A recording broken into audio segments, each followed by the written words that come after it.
Perfect. Hi, how are you? I'm excellent. What part of the world are you in? I'm in New York. Oh, cool. Yeah, I'm shooting down here in a southern part of Los Angeles, like San Pedro. It's fun. Oh my gosh, that's so much fun. Well, to start, you've done a bunch of different genres throughout your career. How is, going from action or comedy or whatever into something that is like as heavily sci-fi as Uglies is, kind of how does it change the hard wiring in your brain when you're directing something like that?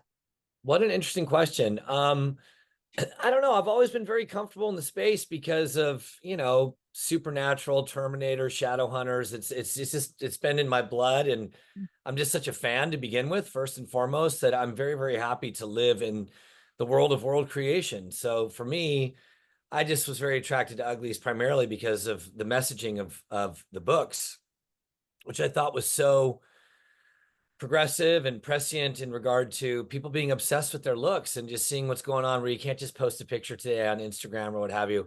You got to run it through a filter. You got to try to realize, some unattainable ideal of beauty that I don't think exists. So I just loved the opportunity to work with Joey and comment on this cultural moment we're having, and do so in a film that with a film. There's just female hero, action packed, a lot of heart, world creation, world building. It had everything that attracts me as a filmmaker. So I jumped all over it. When does I know you didn't write it, but when you're directing something that is an adaptation, how do you kind of approach it? Do you approach it as just like its own thing, or do you kind of take into consideration what people who read the book are going to kind of expect when they see it come to life?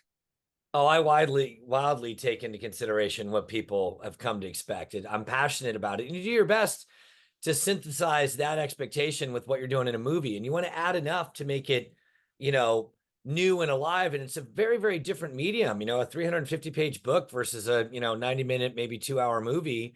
It's just a different style of storytelling. So you do your best to make sure you satisfy the core audience and those that put the whole thing on the map. But then you make sure you do it, or you do your best to do it in a way that works as a film, also for the uninitiated.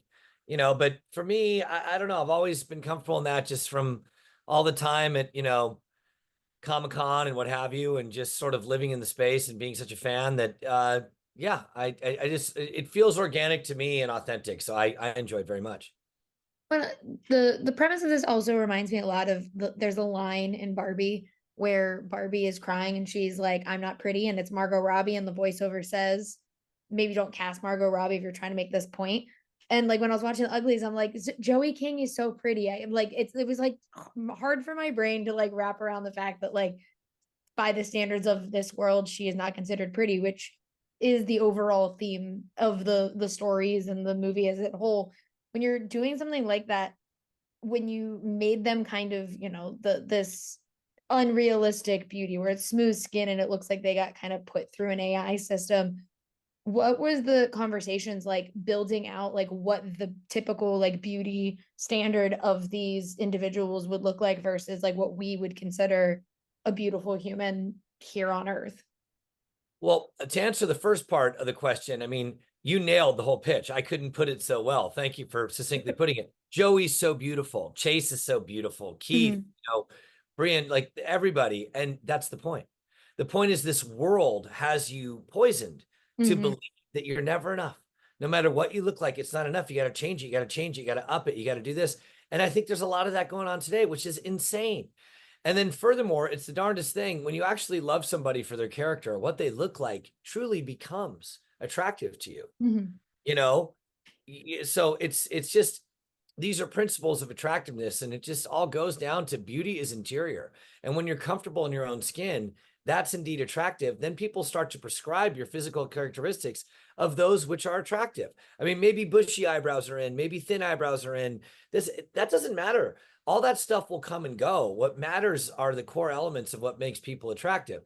And now the second part of the question, just as far as what would this idealized beauty be, it had a lot to do with what Scott Westerfeld put into the books.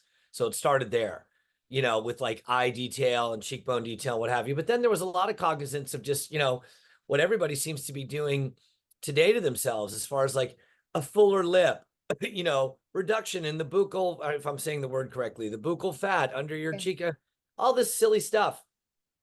that, I'm trying to sort of, you know, do a not so subtle swipe it. That's not what it's all about. That's not where beauty exists. That's not where attractiveness exists. And it's certainly not where feeling good about yourself exists. And I didn't want to be preachy and finger wagging. It was kind of like in Charlie's Angels, the girls didn't use guns, but we never made a big deal out of it. But that was our form of kind of a anti-gun position, just stuff like that. I don't really think the audience likes being preached to, like, you better do this. It's kind of tiresome. But if you can do it elegantly to get people thinking and start the conversation, I think that's super cool.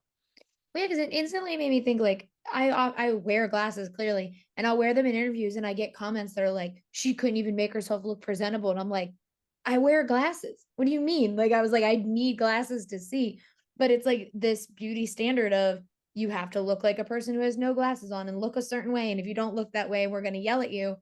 And I really liked that this movie kind of like tackled exactly why that is an issue with so many people in our society. But you also, granted, it is this futuristic kind of world.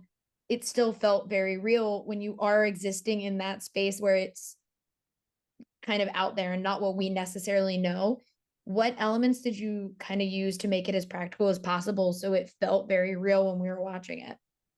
There's an architect named Zaha Hadid. I think she's probably the most interesting architect who ever, maybe. And I used a lot of inspiration from her work in regard to, what New Pretty Town would look like. And then I wanted, the world of the Uglies and where they lived to be very brutalist and sort of gray and void of color. And then I wanted, the smoke to be reminiscent of, if the two of us were, walking into Yosemite or just take your pick, the Swiss Alps, the greatest place in the world, for the first time, and you just lose your marbles and go, how is this even possible? It's so beautiful. And it just sort of, this film is sort of about reinvesting in the natural order, which begins with self-acceptance and taking a deep breath and appreciating the beauty of that which is around you and letting it be enough to fill your bucket, and not always feeling you have to change to reach somebody else's ideal of what beautiful is, desirable is, attractive is. It's up to you. Yeah, and with adaptations, I always think it is interesting to both not only adapt the story but make it your own at the same time. Was there one element that you were really excited that when you kind of approached doing it, you were able to include in the movie? Well, hoverboarding. I mean, Mm-hmm. I always, when I read the books, I was like, oh, that'd be so cool. What's that, flying skateboards? And I'm old enough to remember, whatever that second or be it third Back to the Future movie was, with that kind of situation. And I wanted to obviously take it higher, that we have so many tools at our disposal. So I really wanted to tackle the hoverboarding, and hopefully we got that right, and the fans are going to go nuts. Yeah, I mean, hoverboarding famously coolest thing we have never invented. Because I love that that's just in our cultural that we want that. For my last question with the movie like Uglies, it's very funny when you look at like the YouTube comments because everyone's like, I never thought I would get to see an adaptation of this, or I never thought it would be coming. What are you the most excited for? Not only just fans of the book, but just new people coming into the story to experience when they finally get to see it. Well, just the idea of there's a hero inside you, and if you pull yourself up by the bootstraps, you're capable of so much. That's why I like Khaleesi so much in Game of Thrones. Mhm. She's sort of born into slavery, and she has to just overcome it, and she does it. And she's the most kick-ass character I can think of in recent storytelling time. And obviously with Tally, it's a similar thing. Tally's not conflicted when she comes into the movie. She wants the surgery, she's all in. And it's not until she meets Shay that she starts to open her eyes and think about a different way in a different world. And she's always had a rambunctious spirit, but it's been undirected. And now, she starts to have this relationship that turns her on to there may be an alternative way. And she reads Walden and Thoreau and just all this stuff of just there's a different way. And it's just the idea like, hey, wow, I'll try it. And then she comes to realize, I've been lied to, and she needs to just accept her inner rebel and kick ass. And Joey was so perfect for that. And I just loved this character on the page. And I was very lucky that I got to hitch my wagon to Joey King, because she's just a killer. And she's so talented, and she's so cool, and she's so funny and Mhm. self-deprecating. She's just my kind of person. And it's easy to root for her. Yeah, I love Joey King, so I 100% agree. Thank you so much for talking with me. As always, whenever I see you, I instantly think of my favorite joke from This Means War. And it makes me laugh every time, which is the Gustav Klimt fingered his paintings, I just think is truly what top tier comedy.